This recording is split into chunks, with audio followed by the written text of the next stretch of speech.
Hello, students, and happy 4th of July holiday coming up tomorrow. I'm recording this in Kimball County, Nebraska, out at my folks' place where we're staying for a couple of days. And we have somewhat reliable internet access out here, so I've been trying to respond to portions of the course and keep things updated. And the most important thing right now, if you look at our schedule, is that we have final drafts of our proposals for our main service project, which we will be focusing the rest of the summer, all of July, on completing these service projects. So I've been able to go through all of those, and what you need to do, as I pointed out in a previous lesson, is you need to go into the assignment section here, and you need to download or view your specific submission, and you should see the Turnitin report for details, and you click on the little report there, and it should bring up a window, and then you're able to read my comments as long as you press that grade mark button so that you can see all the comments that have been posted from your instructor. So that's there's a video lesson about this posted in one of our previous lessons, so please take a close look at that. But I just wanted to stress very quickly the most important elements of the project proposals as I've seen them so far. So as you go in and look at my specific comments, you'll see one of the most frequent things. These are the most frequent things that are coming up with students. So I'm on the handout in the main Unit 2 section for the project proposal, and I was really impressed with your proposals so far, but they're draft proposals, so there's plenty of work to be done. Most of you did an excellent job with Part 1, the background and skills inventory.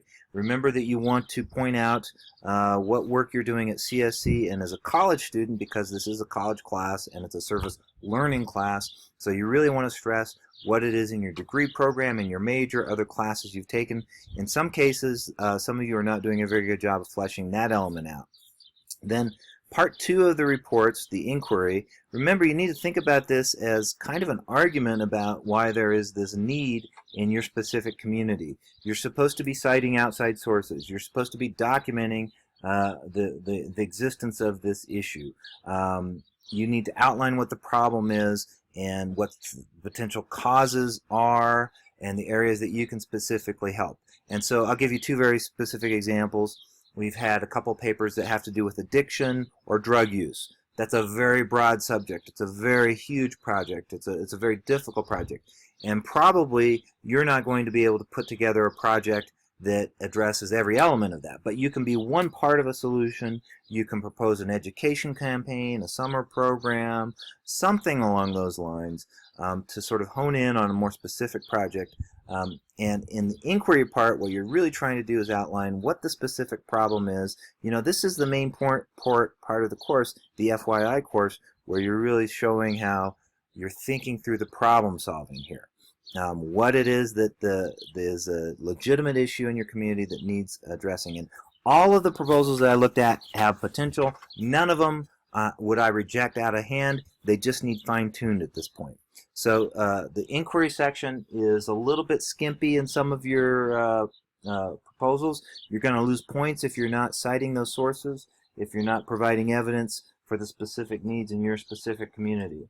And then the Part 3, the action plan, this is one thing we really want to nail down in our final draft.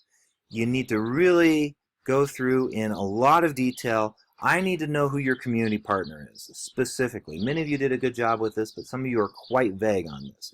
Contact information. Who is it going to be? Have you actually visited with them? Will they take on your project? Timelines. See, there's a timeline and task list. You're supposed to be very specific on what you will be doing and when. And some of you are kind of vague. Well, I'm going to work in these various areas. I need specific examples of what you're going to be doing, because ultimately I need to sign off on this final project. The action learning plan for service, the ALPS plan. This is on page 31 in your Learning Through Serving textbook. Many of you either forgot or just chose not to fill this out. This is a major part of this project. you need to complete this fully because it forces you to think about your service aspect as well as the learning aspect, which is really key. Many of you have good ideas for projects, but you're not doing a very good job of explaining to me how it is that your project is going to key in on learning elements for this course that a college level student could be expected to do. If you volunteer to work for the Humane Society and what you wind up doing is going and cleaning out kennels and walking dogs, that's not a project. That's just work. That's just volunteer work. An alternative would be an advertising campaign, helping to formulate some sort of new website or some sort of new app, or I don't know, something where it's problem solving, where you come up with a project and you develop it on your own. You see a specific need that the Humane Society is not addressing. Here's a good example: fireworks. We have lots of fireworks this time of year. It's very stressful on pets. A project where maybe you seek donations and you get people to bring in money or donated goods to help put up some sort of remedy for these pets that are really stressed out during fireworks. I don't know what that would entail. Maybe a mass dog park could be built or something like that during fireworks celebration where all the dogs are given earplugs. I don't know. It's not my job to come up with a proposal, but that's a specific example. You address community need, a very specific thing. Your community need can't be taking care of stray animals in the community. That's what the Humane Society already does. You're going to tap into what they're already doing and come up with something specific and new and unique. And the Action Learning Plan for Service from your book can help you with that. Okay, and then it's key that in this section you argue, you say why this would be a good project, because in the final drafts I'm going to look at these very closely, and you're going to be graded, first of all, for whether you're effective in your argument about whether this is a good project or not.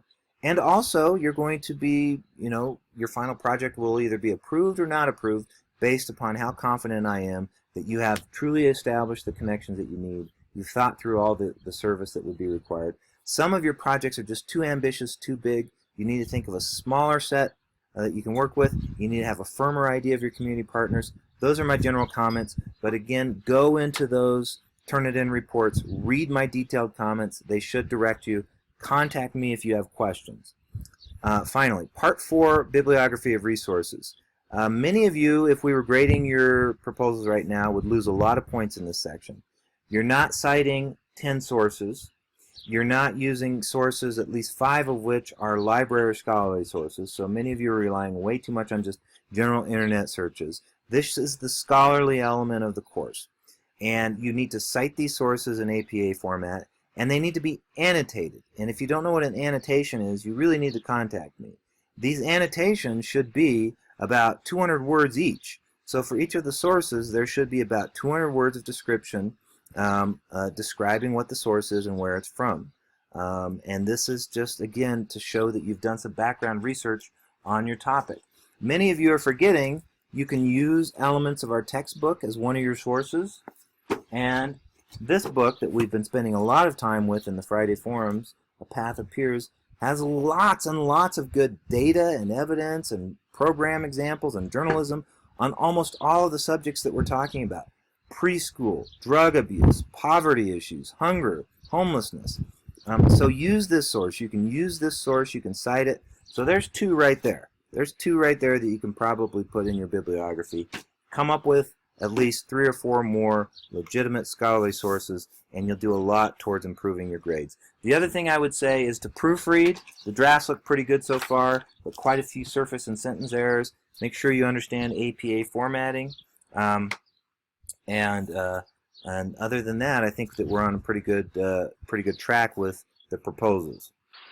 Finally, in relation to this, because there's a bit of a delay and a lag on my ability to sort of respond to your proposals, we are going to extend the deadline for the final proposals for your plan of action.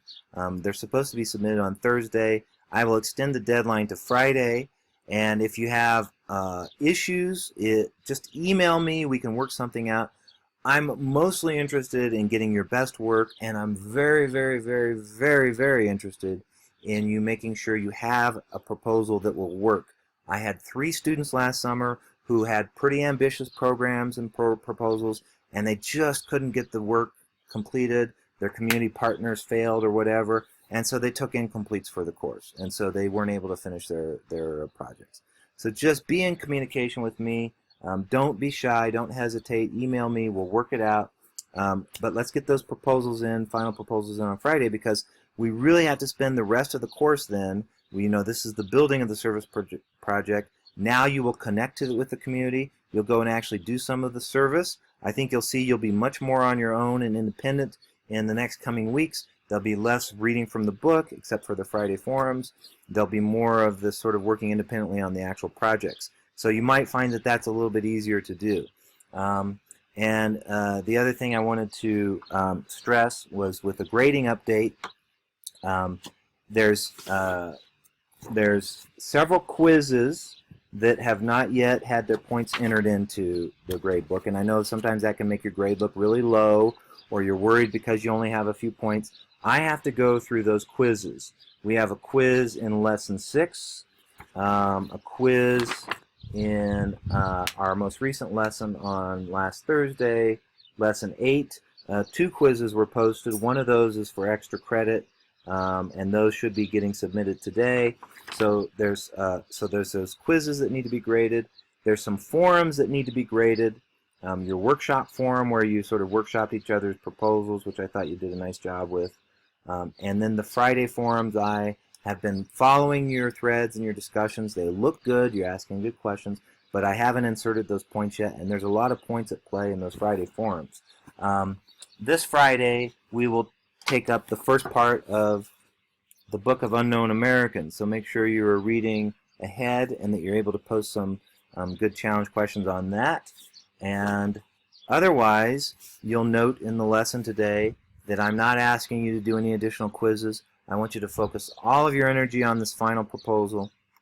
Take a little bit of a break for the 4th, but put all your energy into responding to the Friday forum and getting those proposals submitted by the end of the week.